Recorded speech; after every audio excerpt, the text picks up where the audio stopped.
Now we will see underground environment and ventilation. But first of all, you have to know what is the underground environment conditions. Is it same as surface mine air or not? If not, what will be the ventilation in underground mine so that the work environmental condition is safe and healthy for workers and also to maintain the working efficiency of worker. तो underground environment जो होता है, चाहे वो metal mine का हो चाहे coal mine का हो, एक जैसा ही अंडरग्राउंड इन्वायरमेंट रहेगा। वेंटिलेशन भी एक जैसा ही रखना होगा, बस थोड़ा सा अंतर है कोल माइंस में। कोल माइंस में दो एक्स्ट्रा डेंजर है जो मेटल माइन में नहीं होते हैं। एक कोल्डस्ट एक्सप्लोजन के कोल माइन है तो कोल्डस्ट एक्सप्लोजन का एक खतरा रहता है, मतलब कोल्डस्ट का, सिर्फ कोल्डस्ट एक्सप्लोजन का ही खतरा नहीं होता। कोल्डस्ट से हमको बहुत सी डस्ट संबंधित बीमारी भी होती है, जिनको माइंडसेट के सेक्शन 25 के सब सेक्शन 1 के तहत नोटिफाइड डिजीज में घोषित किया कोल माइनस न्यूमोकोसिस को। ठीक है, रही बात रॉक डस्ट, रॉक डस्ट में जो सिलिकोसिस आता है, बेरिलियोसिस आता है, आपका सिलिकोसिस है, एस्बेस्टोसिस है, ये दोनों माइन में रहेगा डस्ट। ठीक है, लेकिन कोल माइंस में एक एक्स्ट्रा कोल डस्ट का खतरा रहता है, कोल डस्ट एक्सप्लोजन का भी रहेगा और हेल्थ के लिए भी खतरा रहेगा।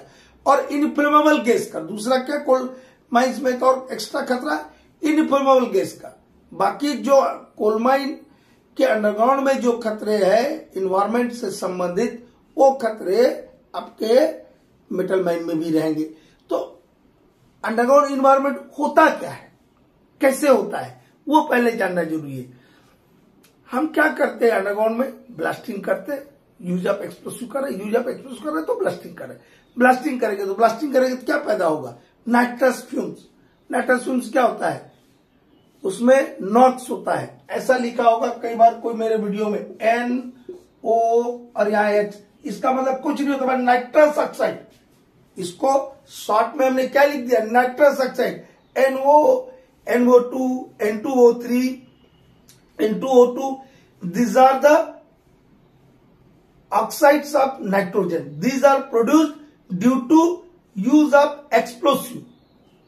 एक्सप्लोसिव के यूज करने से ये गैसेस पैदा होती है और ये सबसे जहरीला गैस है अंडरग्राउंड में। ठीक है, एक परमिसिबल लिमिट आप माइन गैसेस का वेंटिलेशन के प्लेलिस्ट में होगा और माइन गैसेस के प्लेलिस्ट में भी होगा वीडियो, उसको देखिएगा। इसके अलावा आप मशीनरी का यूज करते हैं तो मशीनरी का जो एग्जॉस्ट होगा उससे क्या पैदा होगा, CO2 पैदा होगा और ब्लास्टिंग में CO2 भी कुछ मात्रा में पैदा होता है।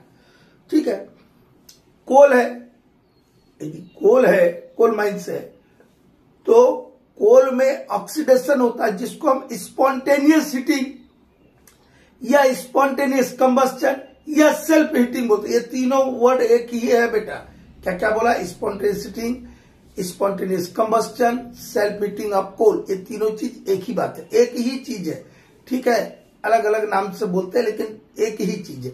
ये जो ऑक्सीडेशन ऑफ कोल होता है, स्पॉन्टेनियस मतलब ऑक्सीडेशन ऑफ कोल, तो इससे CO पैदा होता है। क्या पैदा हुआ, CO पैदा हुआ। अभी देखिए आप मशीनरी को यूज किया तो CO2 पैदा हुआ, ब्लास्टिंग का यूज किया तो नाइट्रस ऑक्साइड पैदा हुआ। देख रहे हैं, तो ये गैसेस क्या हो रहा है, अंडरग्राउंड इन्वायरमेंट में एड हो रहा है।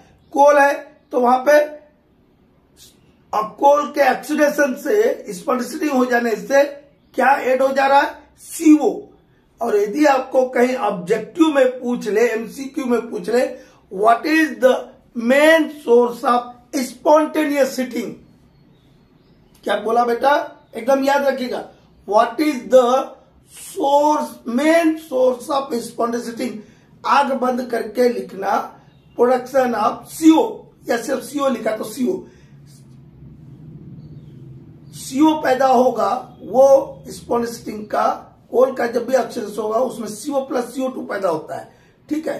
और जब H2 फायर होगा तो सिर्फ CO2 रहेगा, CO खत्म। स्पॉन्टेनियसली होगा तो अधिक मात्रा में CO और कम मात्रा में CO2 पैदा होता है। इनकम्प्लीट कंबस्टन दुनिया में कहीं पर भी होगा, spontaneously is the incomplete combustion, तो CO पैदा होता है। यह हुआ। पानी में कोई चीज अंडरग्राउंड है तो पानी भी होगा, संप बना के रखते हैं हम बड़े बड़े। पानी में कोई चीज सड़ेगी गलेगी तो क्या पैदा होगा, H2S स्टिंग डैम। कोल सीम है, कोल माइन की यदि हम बात करें, कोल सीम है तो कोल सीम को जब हम कोल विन करते हैं, वहां से कोयला को निकालते हैं, कोयला में ब्लास्टिंग करते हैं या मशीन से कोयला को काटते हैं। दो ही तरीका है, या तो ब्लास्टिंग करके कोयला हम प्राप्त करते हैं या मशीन से काटते हैं। तो क्या होगा, तो जो मीथेन उसके अंदर इनहेरेंट है, जो मीथेन उसके अंदर कोलसीम के अंदर छुपा हुआ था, वो बाहर आ जाएगा। इसलिए इनफ्लेमेबल गैस भी मिल जाएगा, मतलब इनफ्लेमेबल गैस भी मिल गया। कहने का क्या मतलब, अभी तक जो हमने बोला कि अंडरग्राउंड का जो इन्वायरमेंटल कंडीशन है वो सरफेस पे जो एयर है वैसा नहीं है, क्योंकि यहां पर कुछ एक्स्ट्रा गैसेस जो भी हमने बताए वो ऐड हो जाता है। हम पृथ्वी के नीचे जाके काम कर रहे हैं, तो पृथ्वी के नीचे जब हम जाके काम करते हैं तो सब बच्चा लोग, आप तो पढ़ा लिखा बच्चा जी, हम लोग के जैसे है क्या, तुम लोग को सब पता है कि पृथ्वी के नीचे जैसे जैसे हम गहराई में जाएंगे तो क्या होगा, टेम्परेचर बढ़ते चले जाएगा। तो इसका मतलब कि टेम्परेचर भी ऐड हो रहा है, ह्यूमिडिटी भी बढ़ेगा क्योंकि पानी भी है माइंस में, गर्मी भी बढ़ रहा है तो ह्यूमिडिटी भी बढ़ेगा और बहुत ज्यादा ह्यूमिड एयर होगा, बहुत ज्यादा टेम्परेचर होगा। तो क्या मैं वहां पे काम कर पाऊंगा, नहीं काम कर पाऊंगा। तो नहीं काम कर पाऊंगा तो हमको जो हमने ये जितना चीज बताया कि डस्ट पैदा होता है, जहरीले गैसेस होती है, इनफ्लेमेबल गैसेस होती है, उनको दूर करना होगा कि नहीं करना होगा, डस्ट को दूर करना होगा कि नहीं, कोई भाप बन रहा तो उसको दूर करना होगा कि नहीं, करना होगा ना। ह्यूमिडिटी और टेम्परेचर को ज्यादा नहीं बढ़ने देना होगा। इन पर्पज से हम क्या करते हैं, पर्पज या ऑब्जेक्ट एक ही चीज होता है बेटा, ऑब्जेक्ट ऑफ वेंटिलेशन या पर्पज ऑफ वेंटिलेशन यहां लिखा हुआ है मैंने।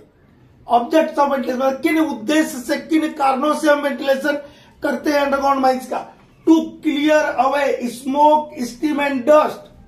क्लियर अवे करना मतलब दूर कर देना, हटा देना। किसको हटा देने के लिए बेटा, किसको हटा देने के लिए हम वेंटिलेशन करते हैं माइन में, अंडरग्राउंड माइन में, to clear away smoke steam and dust. धुआं, भाप और धूल को हटा देने के लिए हमारा पहला काम होता है, पहला उद्देश्य होता है कि हम वेंटिलेशन करें। दूसरा, टू डाइल्यूट गैसेस। किसको डाइल्यूट करना है, हल्का कर देना, उसका कंसंट्रेशन कम कर देना है। To dilute gases that are inflammable. Inflammable gas कौन सा होता है, CH4, जिसको मीथेन बोलते हैं या पायरडेम बोलते हैं। वो जो इनफ्लेमेबल गैस है उसको क्या कर देना है, डाइल्यूट कर देना। Or noxious gases, or noxious gases starting में लिख दिया इसलिए यहां गैसेस से लिखा है। To dilute gases that are inflammable or noxious. जो गैसेस जहरीली है, नॉक्सियस मतलब जहरीली है, या जो ज्वलनशील है, जिसमें यदि चिंगारी मिल जाए तो आग पकड़ ले, एक्सप्लोजन हो जाए, वो गैसेस को क्या कर देना है, डाइल्यूट कर देना है। क्या बोला बेटा, second, to dilute gases that are inflammable or noxious so as to render them harmless. देखो आगे लिखा होगा, so as to render them harmless. ये रेंडर कई हिंदी भाषी बच्चों को समझ आ, रेंडर मतलब बना देना, कुछ नहीं होता है। क्या होता है, रेंडर मतलब बना देना।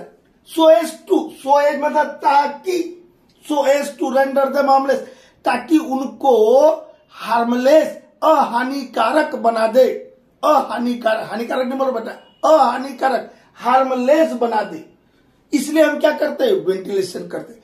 पहला क्या काम बताया, जिंदगी भर याद रखना ये चार को बात को, to clear away smoke steam and dust, to dilute gases that are, जो कि, टू डाइल्यूट गैसेस, गैसेस को डाइल्यूट करना है, किनको करना है, जो कि, दैट आर मतलब जो कि, that are inflammable or noxious so as to render them harmless, to provide air containing sufficient oxygen, और टू प्रोवाइड एयर, कैसा एयर प्रोवाइड करना है? टू प्रोवाइड एयर, हवा प्रोवाइड करना है, हवा देना है, लेकिन कैसा हवा देना है?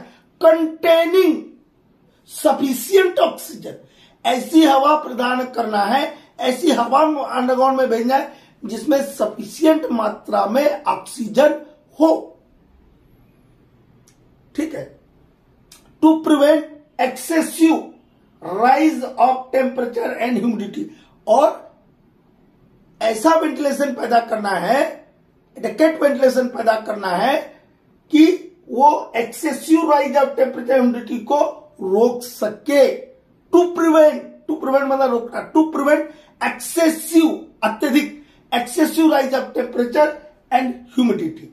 ओके, तो इन उद्देश्य से हम क्या करते हैं? दीज आर द ऑब्जेक्ट्स और purpose of ventilation, because underground environment is not safe for us, so we have to try to make the underground environment as like as surface air.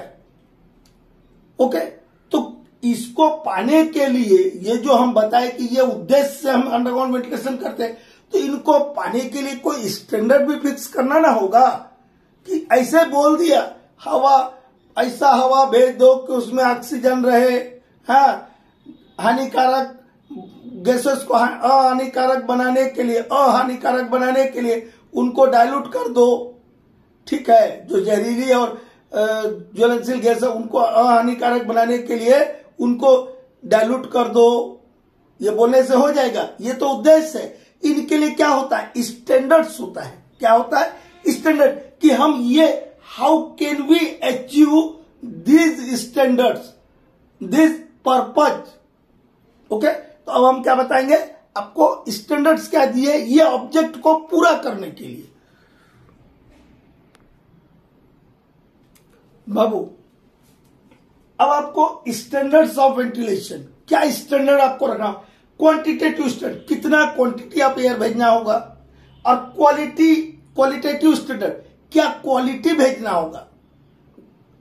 आप खाना खाते हैं तो क्या बोलते हैं? बैलेंस डाइट खाना चाहिए। आप लोग पढ़ा लिखा बच्चा लोग पढ़ते रहे केमिस्ट्री में छोटी क्लास में कि बैलेंस डाइट खाना चाहिए, जिसमें प्रोटीन भी हो, वसा भी हो, मतलब फैट हो, प्रोटीन हो, कार्बोहाइड्रेट हो, ठीक है, वाटर भी हो, पढ़ते रहे 6 को मिनरल्स हो, विटामिन हो, 6 को इंग्रेडिएंट बताता है बैलेंस डाइट में।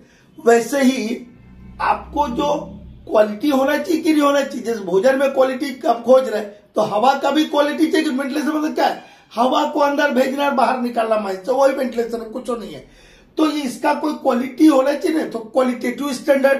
क्वांटिटी बताएंगे तो क्वांटिटेटिव स्टैंडर्ड। क्वांटिटी में 2 बात बोला है। क्वांटिटी में कितना बात बोला? 2। क्या कितना हवा भेजना होगा? नॉट लेस देन, ये सिंबल को बेटा नॉट लेस देन बोलते हैं। क्या बोलते हैं? ऐसे वाले बड़ा बना दिए, इसको बोलते हैं नॉट लेस देन। क्या बोलते हैं बाबू? Not less then. लिखने में आपको भी इजी हो जाएगा।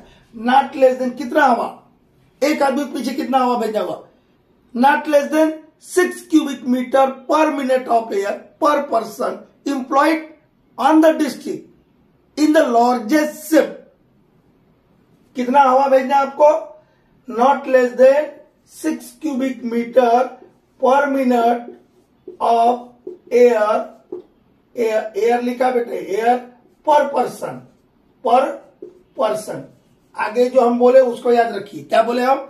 Not less than 6 cubic metre per minute of air per person in the district on the largest shift. ठीक है, सबसे बड़ी शिफ्ट जो होगी उसके प्रत्येक व्यक्ति पर कम से कम हमको 6 cubic metre per minute of air भेजना होगा। नॉट लेस देन, इससे कम नहीं होना चाहिए। ये not less then more than को याद रखिए, अभी से याद रखिए। जब आप रिक्रूटमेंट के लिए जाइएगा तो ये not less then more than में आप फंस जाइएगा, इसलिए अभी से याद रखिए। ठीक, दूसरा क्या स्टैंडर्ड बोलता? ये तो मेन पावर पे हो गया, प्रोडक्शन भी ना करते हैं तो not less than 2.5 cubic metre per minute of air per daily ton output per daily turn output.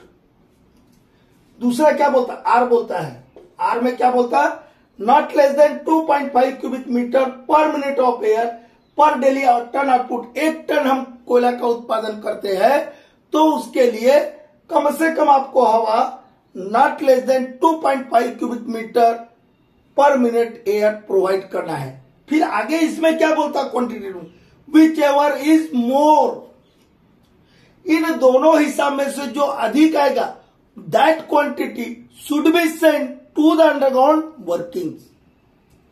इन दोनों हिसाब में से हिसाब लगा लीजिए। हिसाब लगाने के बाद आपके पास प्रोडक्शन का कोई डाटा दे देगा, नंबर ऑफ पर्सन्स का डाटा आ जाएगा, तो आप कैलकुलेशन कर सकते हैं। अरे जितना आदमी आएगा उसमें 6 का इंटू करना, जितना प्रोडक्शन एक दिन का है शिफ्ट कर दिया तो उसको दिन में कन्वर्ट कर लेना, उसको 2.5 से इंटू कर देना, तो दोनों हिसाब से आएगा। दोनों हिसाब में जो ज्यादा होगा हवा, क्वांटिटी ऑफ एयर, हवा नहीं बोलिए आप, क्वांटिटी ऑफ एयर, उतना आपको भेजना होगा। And this quantity of air should be pass along the last ventilation connection. कहीं हम एलवीसी लिख देंगे, समझिएगा एलवीसी का मतलब क्या हुआ, last ventilation connection, which means the inmost gallery of the district, मतलब डिस्ट्रिक्ट की सबसे अंदर वाली गैलरी तक इतना हिस्सा वाली हवा बहना चाहिए, डिस्ट्रिक्ट के मुंह पे नहीं, ठीक है, डिस्ट्रिक्ट के सबसे अंदर वाली गैलरी में। In by most, in by most का एक बार बच्चा एक पूछा, सर इन बाय और बाय बता दीजिए। अरे इन बाय मतलब सबसे अंदर वाला, जहां पे आपका डिस्ट्रिक्ट एकदम आप खत्म होगा और उसका रिटर्न चालू हो जाएगा। डिस्ट्रिक्ट खत्म होगा तो उसका क्या चालू हो जाएगा, डिस्ट्रिक्ट का रिटर्न चालू हो जाएगा। तो जो रिटर्न के एकदम पहले वाला जो गैलरी है वहां तक डिस्ट्रिक्ट के मुंह पे, डिस्ट्रिक्ट के इंट्रेंस पे नहीं बोल रही है मेजरमेंट, ये मेजरमेंट ये हिसाब कहां होना चाहिए, डिस्ट्रिक्ट के अंतिम गैलरी में होना चाहिए। ठीक, क्वालिटेटिव स्टैंडर्ड, क्या क्वालिटी रहनी चाहिए, ऑक्सीजन कितना रहना चाहिए, क्या क्या होता है, ऑक्सीजन, कार्बन डाइऑक्साइड, जहरीली गैसेस बताए उनका दे देगा, टेम्परेचर का दे देगा, यही ना क्वालिटी हुआ जी। अभी हम बताए ना स्टार्टिंग में जो भाषण दिए वो क्या बताए कि अंडरग्राउंड में ये खतरा है, ये इन्वायरमेंटल कंडीशन डैमेज हो रहा है, तो इसके लिए स्टैंडर्ड देना होगा कि कोई आकाश पताल से उठा के लेके आएंगे स्टैंडर्ड।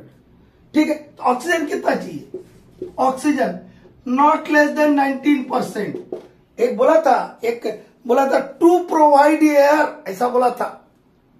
थर्ड नंबर का जो ऑब्जेक्ट था, ऑब्जेक्ट मतलब to provide air containing sufficient oxygen, बोला था कि बोला था, तो वही ना बोलो कि ऑक्सीजन हवा तो भेजना है लेकिन हवा में पर्याप्त ऑक्सीजन की मात्रा चाहिए, तो वो ऑक्सीजन कितना चाहिए बोले, नॉट लेस देन 19%। ठीक है, कार्बन डाइऑक्साइड, कार्बन डाइऑक्साइड आधा % से ज्यादा नहीं होनी चाहिए। हम आधा काहे बोल रहे हैं, 0.5 काहे नहीं बोल रहे, बच्चा लोग 0.5 0.05 में गड़बड़ा जाएगा, तो 0.5 को आधा बोलते हैं 1/2, इसलिए हम आधा बोले कि कहीं कोई 0.05 ना बोल दे। कितना बोले, carbon dioxide not more than, ये नॉट मोर देन है बेटा, ये लेस देन नहीं, ये जहरीला है इसलिए ज्यादा नहीं होना चाहिए बोलता है। Carbon dioxide not more than आधा %। कार्बन डाइऑक्साइड आधा % से 0.5% से ज्यादा नहीं होनी चाहिए। ठीक, फिर CH4 का बात किया ना बेटा, CH4 क्या था, इनफ्लोएबल गैस। एक point number 2 object of ventilation में क्या बताया, 2 dilute gases that are inflammable or noxious so as to render them harmless, बताए ना, ऐसा बोला था कि नहीं।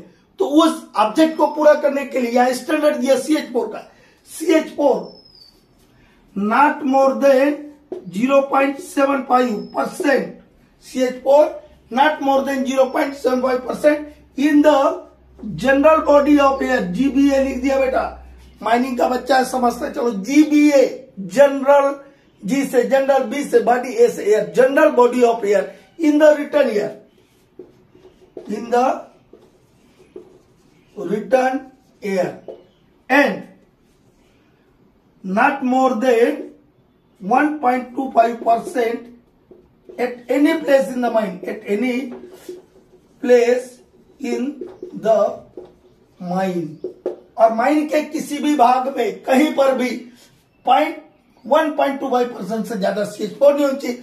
1.25% से 1.25% से जैसे ही ज्यादा CH4 होता है तो आपका सेंट्रल इलेक्ट्रिसिटी अथॉरिटी रेगुलेशन 2010 और कोल माइंस रेगुलेशन का रेगुलेशन नंबर 169, हम लोग के टाइम में 145 हुआ करता था।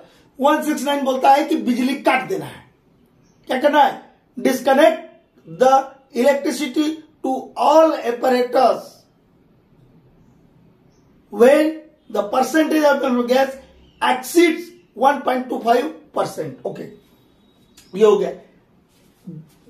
ऑक्सीजन के बारे में हो गया, कार्बन डाइऑक्साइड के बारे में हो गया, ये इनफ्लेमेबल गैस के बारे में हो गया। तो नॉक्सियस गैसेस का ये नॉक्सियस गैस में आ गया। CO NOx का अलग से दिया स्टैंडर्ड, ठीक है। इसके बाद में टेम्परेचर के बाद बोला था, क्या बोला था लास्ट था, to prevent excessive rise of temperature and humidity, ऐसा ऑब्जेक्ट में बताया था, चौथा नंबर पॉइंट। तो क्या बोलता है? वेट बल्ब टेम्परेचर, WB लिख देना बेटा, वेट बल्ब टेम्परेचर, WB मतलब wait bulb temperature does not exceed या नॉट मोर देन, इसका ये सिंबल है, does not exceed 33.5 degree Celsius. ये वेट बल्ब टेम्परेचर इससे ज्यादा किसी भी परिस्थिति में माइंड में होना ही नहीं चाहिए। And where the wet bulb temperature exceeds 30.5 degree Celsius, और जहां पर माइंड में 30.5 डिग्री सेल्सियस हो जाए, ऐसी परिस्थिति में आपको क्या करना है? वेलोसिटी ऑफ एयर करंट कैसे रखना होगा?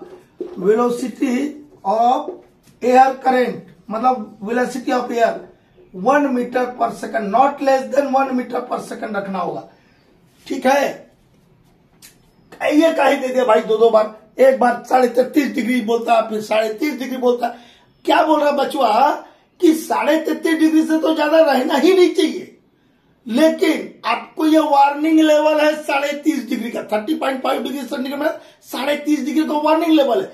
यदि इस जगह पे यदि आप जब टेम्परेचर रीडिंग लेते हैं और यदि पता चल जाता है कि 30.5 हो गया है, मतलब 30 क्रॉस कर गया है, मतलब खतरा बनने वाला है, इससे या तो आपको 33.5 ज्यादा करना नहीं, 30.5 हो गया, तो उस समय क्या करना है? आपको वेंटिलेशन को इंप्रूव करना है। और वेंटिलेशन का वेलोसिटी जो होगा, वेलोसिटी ऑफ एयर करंट जो होगा 1 मीटर पर सेकंड से कम नहीं रहेगा, not less than 1 metre per second. बेटा MCQ का जमाना है, रिक्रूटमेंट भी आएगा तो वहां पे दे देगा 1 metre per second, more than 1 metre per second, कुछ देगा, लेकिन लिखना क्या आपको? Not less than 1 metre per second, ठीक है। अब लेकिन ये पता, ये सब चीज का पता कैसे चलेगा कि कितना ऑक्सीजन है, कितना हवा का क्वांटिटी बह रहा है, कितना CO है, कितना CO2 है, क्या टेम्परेचर है, इसके लिए भी कोई स्टैंडर्ड होगा ना। उसके लिए भी एक स्टैंडर्ड दिया है। क्या स्टैंडर्ड दिया? Air sample and temperature reading shall be taken once in every 30 days. हर 30 दिन में एक बार एयर सैंपल्स लेना होगा और टेम्परेचर रीडिंग लेना होगा। ये एक्टिव वर्किंग एरिया की बात कर रहा बेटा, सील्ड अप वर्किंग का एयर सैंपल का बात नहीं हो रहा है। माइनिंग वाला बच्चा को बड़ा कंफ्यूजन रहता है, अरे ये वर्किंग जहां आदमी काम कर रहा ओकरा ना बात चल रहा है, सील्ड अप की बात कहां बोला है हम? तो सील्ड अप का सोच नहीं किसका, जो हम जिस जगह में हम काम कर रहे हैं, जितने भी हमारे डिस्ट्रिक्ट है, वहां पर टेम्परेचर रीडिंग एयर सैंपल्स कितने दिन में एक बार लेना हमको? 30 दिन में एक बार लेना, तब ना हमको पता चले कि 30.5 है कि 32 है कि 34 है कि 29 है, ठीक है। तब ना पता चले CH4 कितना है वहां पर एक्टिव वर्किंग एरिया में, है ऑक्सीजन कितना है, CO कितना है, तब ना पता चले कि 6 मान लो हमको 750 cubic metre per minute air चाहिए था, उतना है कि नहीं है, वो हम क्या कब पता चले? जब हम air sample and temperature reading लेंगे। और उसके लिए एक और रेगुलेशन है कि क्वांटिटी मेजरमेंट करना है, डिग्री 2 डिग्री 3 डेसिमाइल में 14 दिन में एक बार। ये क्वांटिटी पता करना है ना, क्वांटिटी, ये पहला वाला स्टैंडर्ड को पता करने के लिए डिग्री 2 डिग्री 3 डेसिमाइल में 14 दिन में एक बार क्वांटिटी मेजरमेंट करना है, डिग्री 1 डेसिमाइल में 30 दिन में एक बार करना है। और यदि आपको MCQ आ गया कि कितने दिन में एयर मेजरमेंट करना है और कोई कुछ नहीं लिखा, डिग्री 1 डिग्री 2 डिग्री 3 कुछ नहीं लिखा, तो 14 दिन आंख बंद करके लिख देना। कहने का मतलब डिग्री 2 डिग्री 3 बोल रहा है। और यदि डिग्री 1 के लिए पूछेगा तो साफ साफ लिख देगा कि डिग्री 1, तो डिग्री 1 में 30 दिन में एक बार क्वांटिटी मेजरमेंट करना है। डिग्री 2, डिग्री 3 में 14 दिन में एक बार करना है। ठीक है, अब ये सब स्टैंडर्ड हमने बना लिए, कर लिए। ठीक है, तो इनको इंश्योर करने के लिए हमारे पास कोई इंस्ट्रूमेंट चाहिए ना, कैसे पता होगा ये सब? तो इनको पता करने के लिए हमारे पास क्या होता है, क्वांटिटी मेजरमेंट करना है। तो क्वांटिटी कैसे निकालते हैं, Q इंटू ए, सॉरी क्वांटिटी निकाल, सॉरी गलत बोल, क्वांटिटी निकाल A into V, area into velocity, तो क्वांटिटी निकल जाएगा। तो हमको एरिया तो हम टेप से मेजरमेंट कर लेंगे, जिस जगह का हमको पता करना लंबाई गुनी चौड़ाई, एरिया निकल गया। अब वेलोसिटी कैसे पता करें, तो वेलोसिटी को पता करने के लिए हमारे पास ढेर सारे इंस्ट्रूमेंट है, विलोमीटर है, एनीमोमीटर है, पिटॉट ट्यूब है। पिटॉट ट्यूब से प्रेशर भी मेजरमेंट करते हैं, गड़बड़ मत करना, दो काम से पिटॉट ट्यूब यूज होता है। ठीक है, क्योंकि कई बार क्या थोड़ा सा नॉलेज रहता है, सर होता प्रेशर के लिए, अरे मोरा नहीं मालूम, 50 साल उम्र हो गया माइनिंग पढ़ते पढ़ते। ठीक है, इसके बाद टेम्परेचर पता करें, थर्मामीटर रखेंगे, प्रेशर पता करें, बैरोमीटर रखेंगे, काटा थर्मामीटर रखेंगे, हाइग्रोमीटर रखेंगे। ये सारे इंस्ट्रूमेंट का हम यूज करेंगे, तब जाकर के हम क्या करेंगे, ये जो ऑब्जेक्ट है और जो स्टैंडर्ड है इसको फुलफिल कर पाएंगे। और आपके सिलेबस में जो डिप्लोमा डिग्री वाले बच्चे जितने नाम हमने इंस्ट्रूमेंट को बताए, सबका हम बताएंगे भी, और आप लोग उसको ध्यानपूर्वक देख लीजिएगा।